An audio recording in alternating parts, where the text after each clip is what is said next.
Hello and welcome to the Axiom Insights Learning and Development Podcasts. I'm Scott Rutherford. This podcast series focuses on the ideas and best practices that drive organizational performance through learning.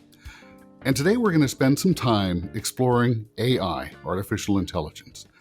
And I think to many of us, it feels like this technology has kind of happened to us almost overnight, especially with the public discourse and excitement around things like ChatGPT. It's worth noting, I think, that GPT-1 came out 6 years ago. And it wasn't really until GPT-3, 4 years ago, that we started to see broad public adoption and discussion. So it's an overnight success that's been a few years in the making. We're going to talk about how it came about and how we ended up where we are and where to go from here. And for that, I'm really thrilled to have a panel of three expert guests, Judy Pennington and Dr. David Wynn, both of whom are with the Technological Leadership Institute at the University of Minnesota, and Susan de Bon Beck, who is the Vice President of Learning Design and Strategy here at Axiom Learning Solutions. So, hi, everybody. Hi, Scott. Good to have you here. So, David, I'm going to start with you for a little bit of the background and history lesson, and let's all sort of jump in. But I want to start from understanding when we're talking about AI and some of the associated terms, generative AI, large language models. What are we talking about? How does it work at a very high level, so we understand sort of the tool that we're messing about with? Yeah, so large language models are named large language models because it's taking effectively the entirety of the internet language, all the words, all the books, everything, and trying to figure out a model of how that all works, right? So it's looking at structures. So an interesting story about this is I'm an immigrant to this country, and when I was going through school and learning grammar and my teachers used to tell me, just say it out loud. You can hear it, right? I can't hear these things. So things like, do we say the big red dog or the red big dog, right? There's a rule, right? There's structure there. But as a non-native speaker, I don't have enough examples to figure out, is it red big dog, big red dog, right? And when the teacher says, just say it out loud, you can hear it. We can hear it. Because when we have enough examples of these things, it makes sense. There's a structure there. Right? So what's really interesting about ChatGPT and what's happening there is all they've done is taking all the corpus of the internet, like all text, right, and just fed it into this model to try to figure out what's the structure here, right? And what's really mind-blowing is their structure in language. There's so much structure such that when you ask it a question, right, it's just filling out the rest of that structure, and it fills out this seemingly very articulate, intelligent response. So there's a school that says, yep, it's intelligent. And there's the other school of thought that says, no, it's just outputting the structure in language that we fed it through all that training. So it's finding the patterns. In the sort of the well of knowledge that we're providing to it to look through. Is that a fair summary of the summary? Yeah. Yep. It's finding patterns. And so in the terminology we used to hear before the onset or the popularization of artificial intelligence, we used to hear about machine learning a lot. Mm-hmm. So how is what we're looking at now different or an evolution of machine learning? Yeah, so with machine learning, we were also trying to look at patterns, right? But we had, I don't want to say small because there were still big, large data sets, but we had data sets that we were trying to figure out patterns that we assumed there were patterns there, right? And then that's what machine learning does. It just pulls out and figures out, you just feed it data, it tells you like, here's the pattern that I found, right? What's really interesting with what's happening with ChatGPT is all they've done is taking that and make it bigger, right? So the size of the data set is now bigger. So effectively put every writing that we've ever seen into the model and see what pattern comes out. And to do that, they had to have a ton more computing power, right? And so what's happening with that is on this other end where we have this graphic processing units, right? The GPUs, the what's happening there was like gaming was becoming a big thing, right? And Bitcoin became a big thing, and those chips were now just being pushed out. So there was a ton more of these chips, and what they've done is they've leveraged that, that spike, and now grabbed all that computing, and so now you have a bunch more computing with a bunch more data, and this is what's coming out, right? And a lot of the linguists, a lot of the computer scientists, a few assume it would be so, but most of us are just blown away, like, wow, this seems like a normal human talking, but effectively, it's looking for a pattern, and it's outputting back a pattern for you. And so part of that is the generative term, right? That's generating something new. Maybe Judy, is this something I could lean on you to help understand what's the difference between when we say generative versus older systems or earlier versions that I'm assuming were non-generative? Yeah. Well, I think it's tied to this notion that there's so much more available to us, and it happens in a way that is almost instantaneous. And so when we had a limited set of either language or data or something, that made it a little bit smaller. And generative kind of says, okay, you can ask a question out there and instantaneously get quite an answer. Now, the trick, of course, is the answer true? Is it right? Is it valid, etc.? And the other thing, and David, I was thinking about this as the exercise that we did in your class a couple of weeks ago.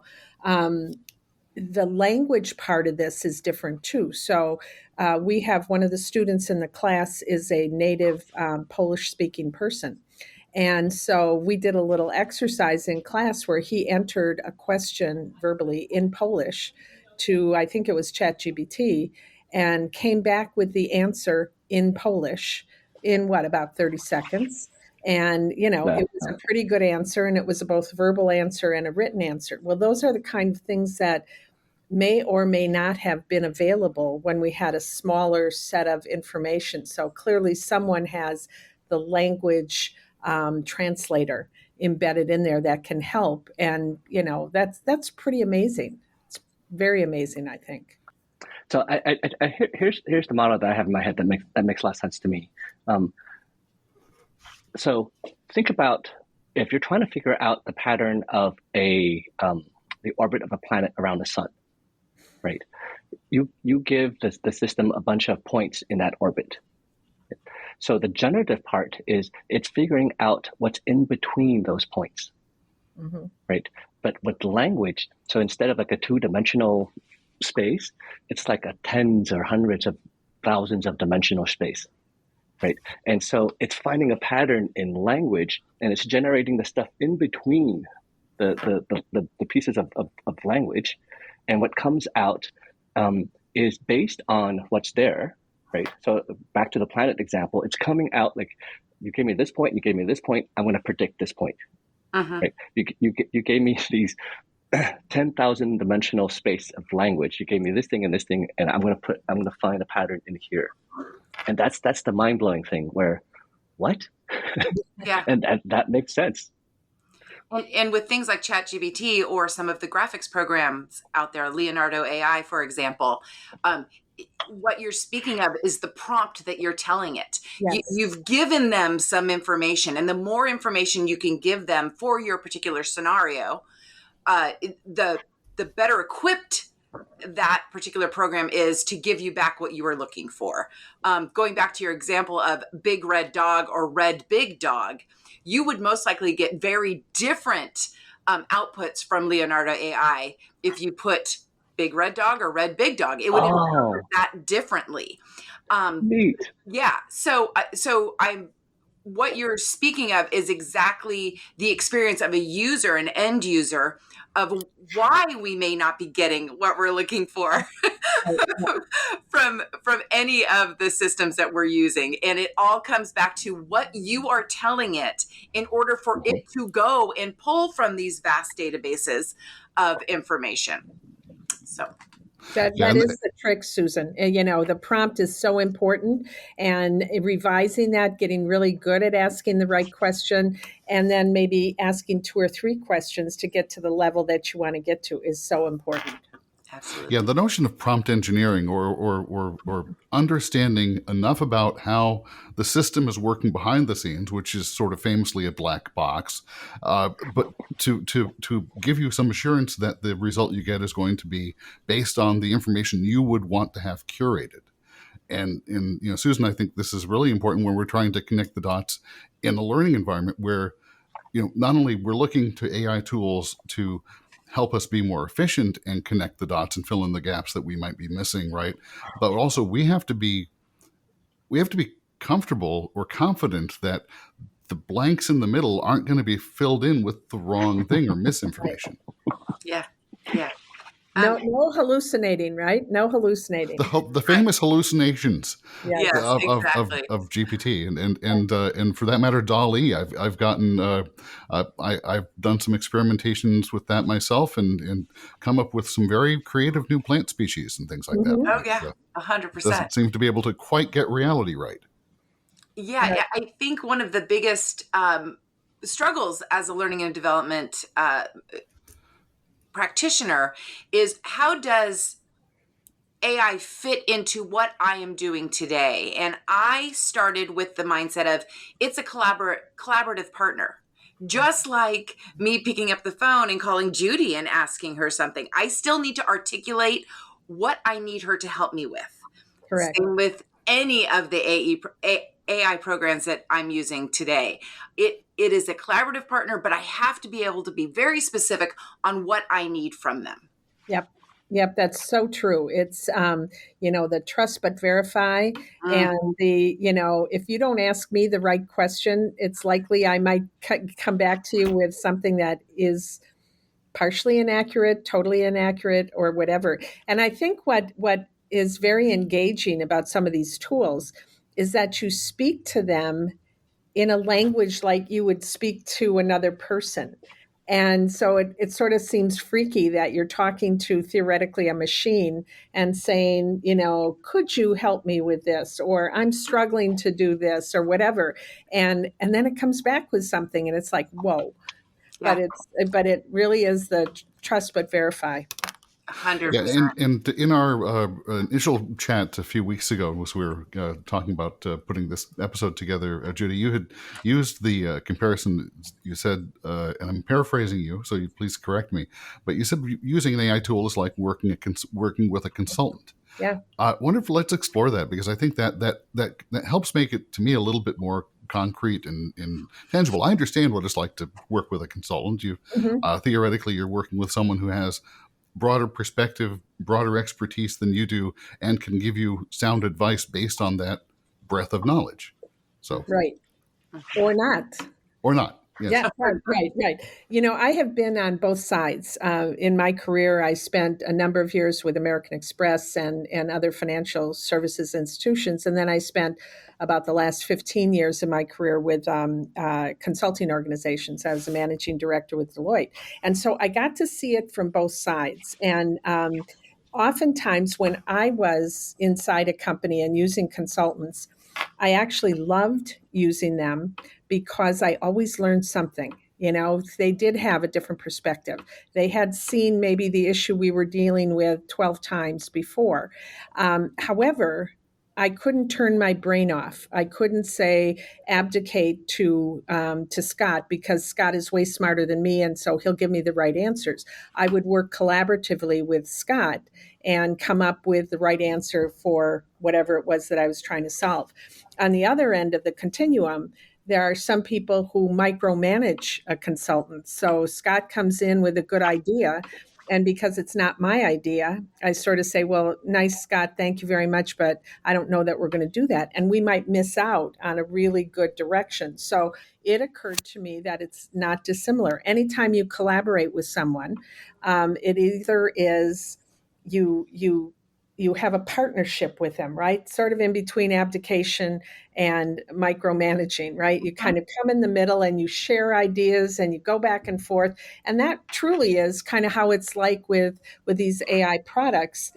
And it's weird because it's a machine, but it is what it is. Right. So we're talking about sort of the use of AI as a foil or collaborator, which I think is one well-established use case, and I work with it like that. Sometimes it can be a tool to aid brainstorming or to the consultant role. I also wanted to think about it from the perspective of, in our world, of the consumer of learning content. There's a lot of discussion about how do we, as the function of learning, provide relevant learning at the moment of need.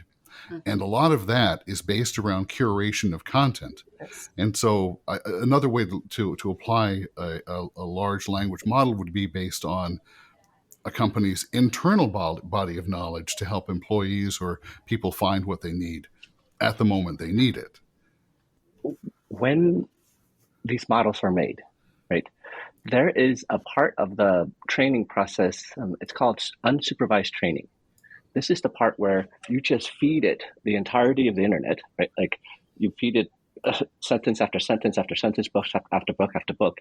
And what you're telling it is, if their string of letters or these strings of sentence or a string of words are coming in, predict the next word, right? And then you show it the next word, and you change things around. Like, okay, make it more like that, right? That's unsupervised training where you're having it learn the structure of the language. Then there's a second part, which is the supervised part of the training, where you give it things. So what you're talking about, things in your domain, things in your company, and you train it you train it beyond just the what's called the foundational model, is the model with just language, just unsupervised language, and then you put on top of that the supervised things of in my space, in my company, when I give you this set of strings, you give me these sets of strings, right? Yeah. And so that's the part where I think you're talking about now, where to fully leverage this as company, Big Co X, like you have to have that data, right? And that's super important, right? Uh-huh. And for a long time, most companies either threw that data away because they didn't know how to use it, or they've stuffed it somewhere. Right. And now they're like, oh, maybe it's good, right? And so now they have to go and clean it up to see like if there's structure there. Well, David, it's also what we talked about earlier about proprietary and non-proprietary, right? And this happened in the olden days of knowledge management, right? When knowledge management sort of grew up as a tool that organizations use. The trick was always, how do you get the right information in there for others to learn from? And, the old garbage in, garbage out. If you don't have the right people giving you, this is the direction our company is going in, or these are the technical tools that we want to confirm use of, or whatever it might be, whatever it is that you're trying to, if you have someone in your organization that just loves to see themselves in voice or print or thought or ideas, which may or may not be in alignment with what you want, you have a problem with that, right?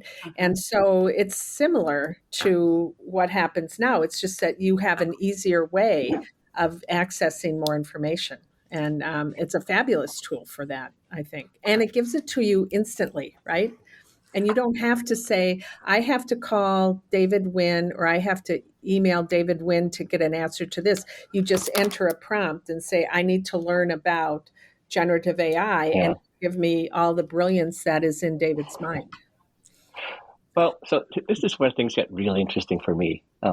So have you ever mentored anyone, right? Yeah. Part of what you're doing is you're modeling for them how structures work, how things work. So you ask them, just pattern match me at the beginning, and we can work through how it all works. What's interesting is at the beginning, at the novice level, when they're pattern matching, they'll tell you, I'm totally pattern matching. But what they're pattern matching is just weirdness. Like, why? What? No, that part's unimportant. but it's only unimportant because you, as an expert, you see it like, yes, those stuff are unimportant. But like when you train a new person, when you train an AI model, it, unless you tell it, it doesn't know which part of the structure is unimportant, which part is important, right?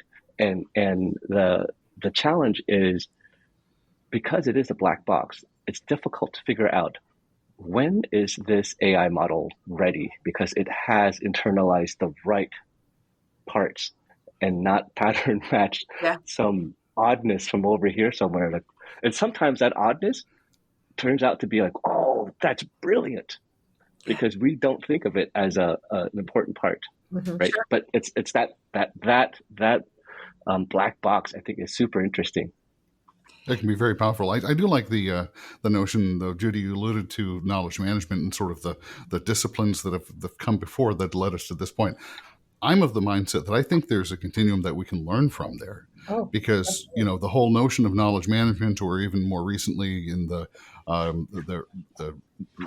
internet of 15 years ago, we had workplace training struggles where companies were struggling with employees who were going onto YouTube and finding an answer to the question that was the wrong answer.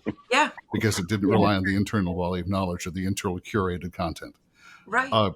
So I think that the challenge then with GPT or a generative tool that's recommending answers is, again, it's excluding the wrong direction from being institutionalized, right? Yeah. Something as simple as a chat bot within a system, on-demand answers of how do I complete a particular form, whatever it may be. In working with some of our clients, often the question is, well, where do we get the information for that? Mm-hmm. How did you train them before on it? I'm hoping that information exists somewhere. Yeah, well, it's only in XYZ. Let's formalize then how we're capturing that information so it can be used more than just a checkbox of, oh, they've already been trained on it. Let's be able to feed these types of systems so that they can learn those internal processes. And then I think, David, if I'm understanding correctly, that would be the unsupervised, correct? If we're just feeding data. And then the supervised, I think, would be, okay, in our industry, we don't call them a representative, we call them a specialist. So if they type in representative, they actually mean specialist. So pull up anything on specialist. But something as simple as a chatbot that so many people use daily on internet sites or whatever it may be, companies are now realizing, wait a second, this is a very relatable piece of AI software that we can use in our everyday business, is going to be efficient and save time for picking up the phone and calling David. He's not always, year two is not always available. Right. What's interesting, and I had come across a model. This is new to me. It was published by the Learning and Performance Institute out of the UK, and they had done some work to try to assess where organizations are at their level of maturity with the use of AI. And so what I thought, and I shared this with the panelists before the call briefly, but then I'll put it on the episode page of the website, because I think it is a useful framework. But so they put a 7 or 6 point scale going from haven't started, don't know anything about AI, to fully operationalized, optimized usage. And as part of that release, they said they're not seeing companies that are below or above the first couple of steps on that continuum, which is essentially, we know it exists, we know there's potential, but it's being used generally in sort of ad hoc, small experimental methods in ways. It hasn't become systemic yet. Yeah. So those models are so helpful, and I like the one that you sent through, Scott. And they're very similar to the software development lifecycle model out of Carnegie Mellon, and other. We have a data analytics model out of the University of Minnesota that are very similar, and I find those so incredibly helpful, because part of this is, what is the organization ready for? You can't just go to level 6, let's say, of AI overnight.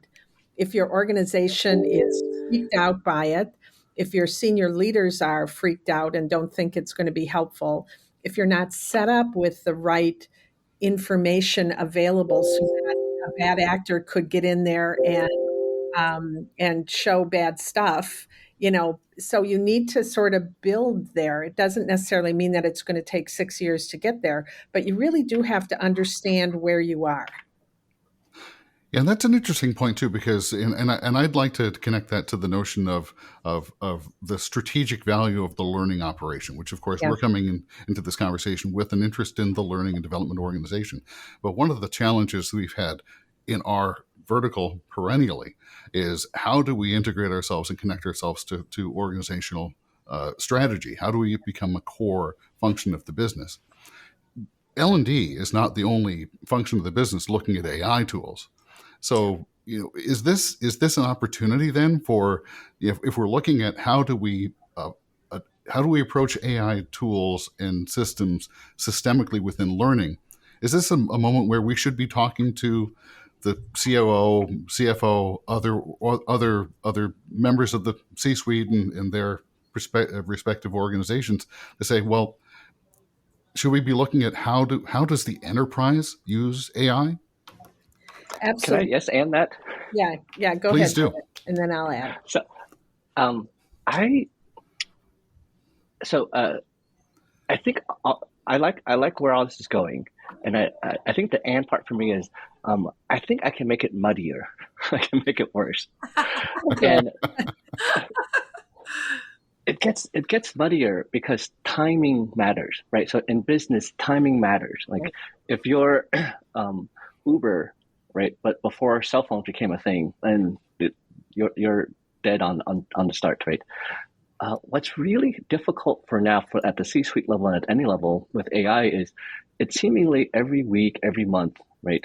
There's a new level, right? So the very challenging part for a lot of companies I can see is if we use our understanding of AI as it is right now and apply that into our internal workings, well, next month we're going to have to reset because the things have shifted, right? And I say like that's a super difficult challenge.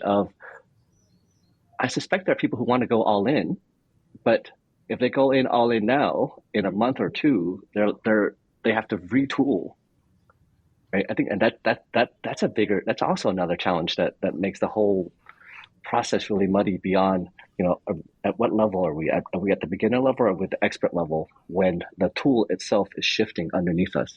Yeah, I would actually to sort of get back to your what you were talking about a minute ago, Scott. I think getting all of the C-suite involved, at least in understanding where their heads are at. There's a lot of information out there right now about these tools and the goodness of them and the scariness of them, the unethical behavior that could happen, et cetera, et cetera. And so I would suggest, like any other big transformational activity that you want to do, and I would include L&D in this and HR, and make sure that that the viewpoints are known. Security is a huge one, because you're going to have somebody saying it isn't secure, you can't use this tool because it's so on and so forth. But doing, finding out the lay of the land, talking to everybody and asking the questions about what have you been reading, what do you believe about this? That's part of an activity. I think this is still a term that's used out there, the technical fluency of your senior team, right? You want to kind of get on the same level of understanding about what it is, what's good about it, what's bad about it. And then you can start understanding it isn't going to go away. That's the thing. We have had this conversation amongst the university people here. Do we use it? Do we allow students to use it? Is it a tool that should be out there? Well, truth is, it is not going away. It's going to be available. And what we need to do is make sure our students learn how to use it ethically and understand the top side of it, the bottom side of it, and what they need to do to use it appropriately. And the same thing happens for every company that you're going to deal with. And so I think the L&D people need to become very flexible and very strategic and very change able about whether the tool today is AI, and in 6 months from now, we'll have a podcast and some new thing that is the new shiny object that's out there. How do you understand? Is it right to use? Is it not right to use? But I think you for sure need to start with the C-suite and at least understand where the good stuff, and like all good change management strategy, find who already thinks it's cool, work with them to demonstrate how it can be so helpful, and then communicate it and celebrate it to the rest of the organization. And guess what? Everybody's going to go, I want to do what Susan's doing. And then they're going to be asking for it. But it can't just be a check the box that we're putting out a training program on AI and think it's done. That's not going to work properly. Develop those use cases, celebrate the successful ones, and Yeah. learn from the ones that did not work out. But all in all, they're all use cases that you present, almost like a grassroots. Learning development has been using this for a while, if you think about it, with things like Well Said Labs for AI voiceover. We've been using it for several years now, before AI became this threatening, looming, it's going to take my job. Well, no, we're just using it because it's quick and easy. For big jobs, we're still using voice actors. But my point is that there is an effort, I think, that's been going on within learning and development for quite some time about AI, that we can come to the C-suite and say, listen, we've actually been using it for quite some time, and this is how, and this is where we see it's going. So kind of working backwards from knocking on the door of the C-suite right at the beginning. Good. Yeah, that's an answer to the how should we use it question across the enterprise. But also it doesn't what we haven't talked about here explicitly is the need for learning to lead the organization and help people. How do we use it? How can we use it? To train people on the tool itself, maybe using the tool, which would be the greatest line of looping code that I've written in a podcast in a long time. But we have to train people at the same time as we're using the tool, don't we? Yes, I see two levels of how AI as a tool can be used, right? So there's some low-hanging fruits, and then there's some higher-hanging fruits. And I think one of the things that we often talk, perhaps past each other, is there's this notion of the fear of missing out, right? So C-level people are just like, oh, it's the next new shiny thing. We just need to add it, right? It's like blockchain. Oh, gotta add blockchain because it's a thing, right? And I think there needs to be more intentional, more deliberate understanding of at which level do we want to insert this in, right? So the low-hanging fruits, I think, are things like the everyday business practices, sending email, things that we do generally that if we do the same thing every day, then you realize there's a pattern here, and if that pattern, we can probably apply AI to it and fix that pattern. So I think that's the lower hanging fruit. The higher hanging fruit is, as a business, we have data that is proprietary, that is part of something that we can get to that no one else can get to, right? And then use our internal knowledge that is actually in all of this data, and then use that as to solve our business problems. But so there's two levels, and one of us might be talking down here, and the other one of us might be talking here, right? And so it's the same with when you're chatting with an AI bot, when we use pronouns, what pronoun points to what, and so I think it's important for us to see there are things that we can do now, that's good enough, and not confuse that with there's some heavier, much harder things, like how do we solve the actual problems of our industry? And how do you identify the problems that your competitors haven't yet identified using the tool? Well, and it goes back to the biggest question that we always have to ask: what problem are we trying to solve? And if we don't identify that appropriately, then we kind of scatter plot all over the place. So being very clear about what is it that we're trying to learn is really important. And I think that this is important to bring to the C-suite, right? To give them that distinction. Like, here's all the different things that we're actually talking about. Right? where do we want to spend our initial foray, our initial resources, right? Do we like trying to address the hard problem right away? Might be a play, might be not. Like, do we want to do that low-hanging fruit first? Sure. Right? Do we teach our team what's AI, what are structures, what are patterns, right? To get them to start seeing the problems that they see every day in their context. And it's the problem finders in AI, I think, is going to be the big secret weapon, because you give it to the system and it'll find a structure and it'll find a solution. But you have to identify, like, this is the business problem that we need to solve. One of the things this reminds me, I think it fits. One of the courses in our program is digital transformation. And the definition of digital transformation is kind of what any company wants to make it. It's really hard to have anybody say, and this is the answer.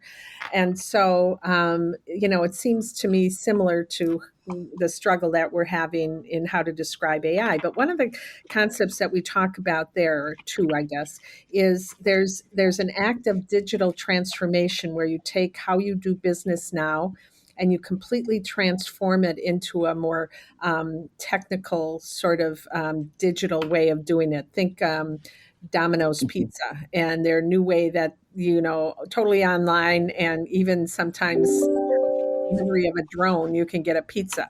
That's more transformation. And then the second one is digital optimization, so that it's not quite as dramatic as transformation, and it might be more it might be more palatable to an organization to say, we're not going to change everything right at this moment with AI, but we're going to optimize a few key things. And that's where I think L&D can really be helpful in understanding what are those few key things strategically that we want to get better at, whether it's customer service or whether it's whatever it might be.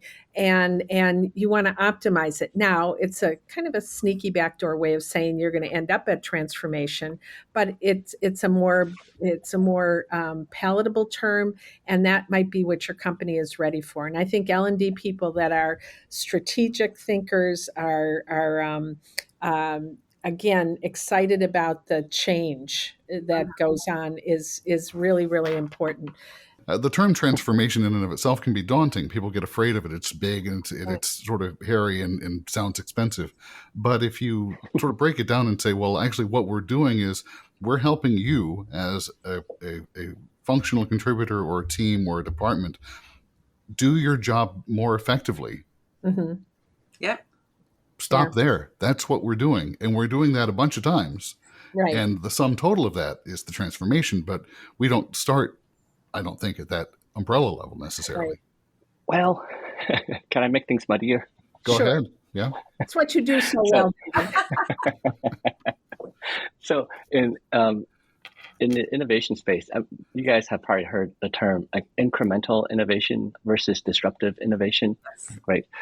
That's one where one is the step-by-step little step changes. That's incremental, and then the disruptive one tends to be like you just change the entire game, right?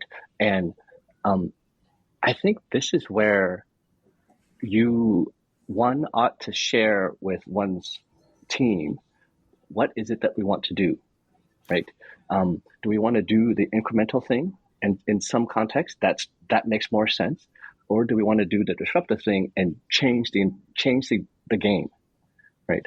And I think what's really interesting about AI is there is a model called the task artifact model. The task artifact cycle. I'll quickly explain it. So the task is the thing that you're doing, like the problem that you're trying to solve, right?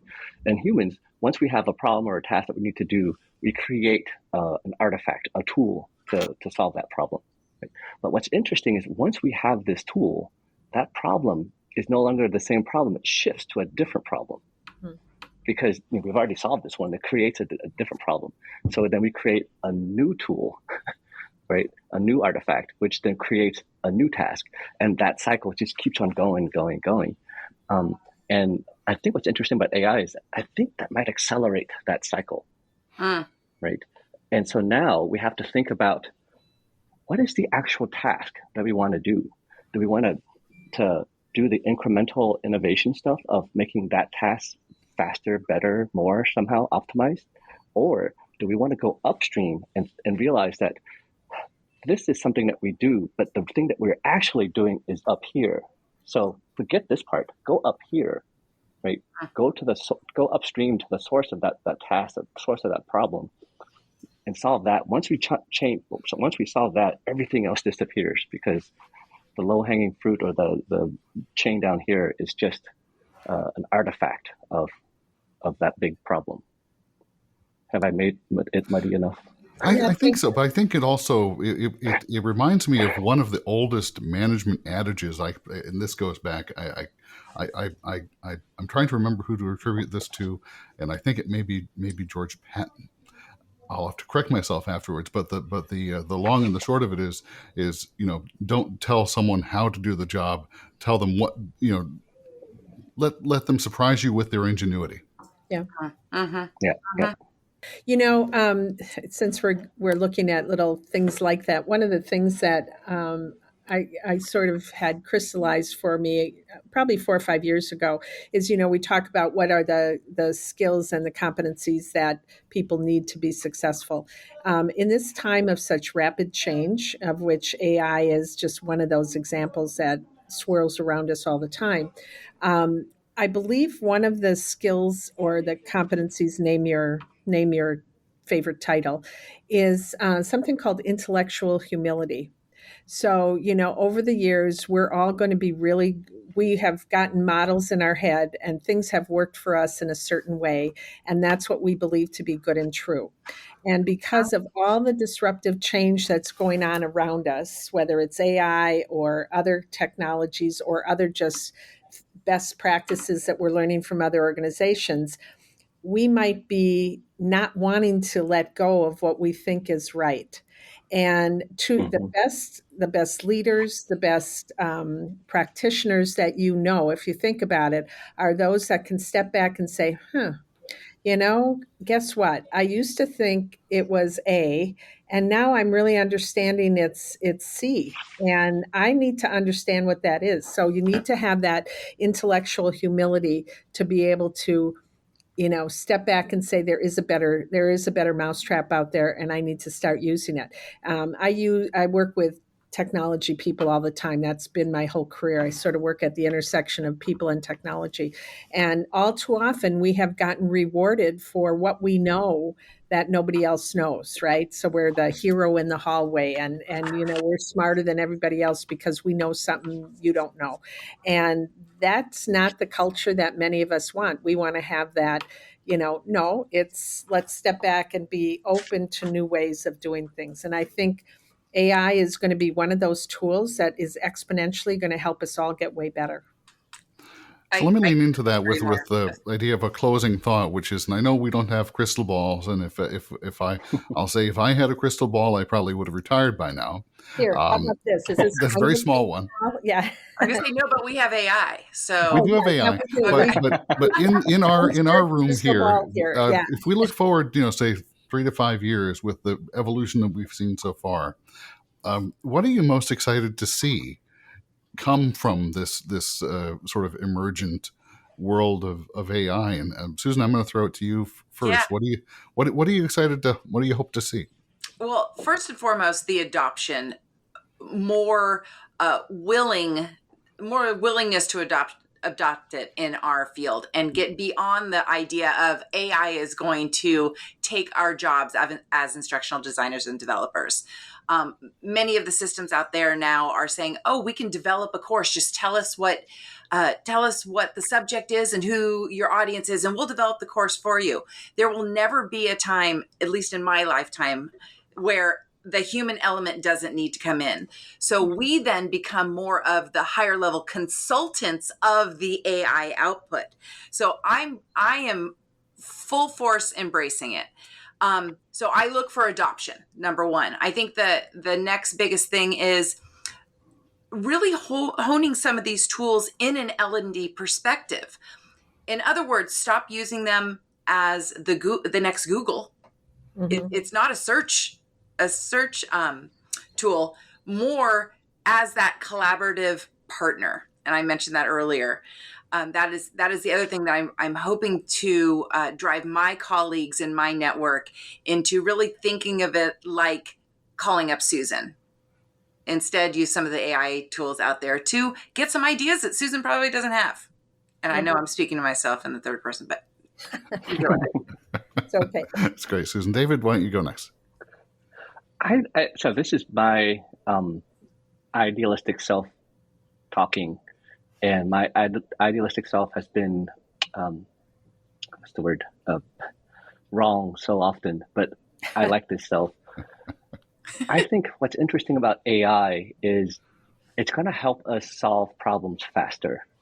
And what my hope is then is we stop looking at the current problem, then so we can go upstream and figure out what's the actual problem, right? What's the actual problem that we're trying to solve? So in education, I see a lot of fighting now with if AI can write essays for students, right? What does that mean about education, right? And my question to that group is, what's the actual problem that you're trying to solve by having students write essays, right? The essay is not the thing that you're trying to teach them, right? The knowledge is not how to write an essay. An essay is just a tool, right? The knowledge and understanding and learning, that ought to be the thing that we're trying to teach. And if the tool is now, there's a tool to write essays, can we go upstream and figure out what's the actual problem here that we're trying to solve? Yeah, what do you really want to accomplish? I hope that we can go upstream more. Yeah. All right, Judy, what do you think? What are you excited I'm going to go way upstream. I agree with Susan and David, what you both said, but I have thought this from the very beginning, and I want to believe it to the core of my being. I think AI in some form is going to help cure cancer. And I don't mean that just sort of on the side, but I think there's so much power in being able to get data from so many different sources, synthesize it, and maybe not come up with the answer, but give our research scientists, 3 or 4 ideas that then they can go explore in further depth. I don't think any of this will ever not need human touch. I don't believe in that at all. But I think the power of being able to aggregate a whole bunch of stuff is going to be amazing. And that's what I believe, and that's what I want to believe, and you're not going to talk me out of it. So it's exciting, and we will see how it develops, and I'm excited to be a part of it myself. So yeah. Judy Pennington, David Wynn, and Susan Beck, thank you each very much, and enjoyed talking to you. Thanks very much. Thank you. Thank you. This has been the Axiom Insights Learning and Development Podcast. This podcast is a production of Axiom Learning Solutions. Axiom is a learning and development services firm with a network of learning professionals in the U.S. and worldwide, supporting L&D teams with learning staff augmentation and project support for instructional design, content management, content creation, and more, including training delivery and facilitation, both in person and virtually. To learn more about how Axiom can help you and your team achieve your learning goals, visit axiomlearningsolutions.com. And thanks again for listening to the Axiom Insights podcast.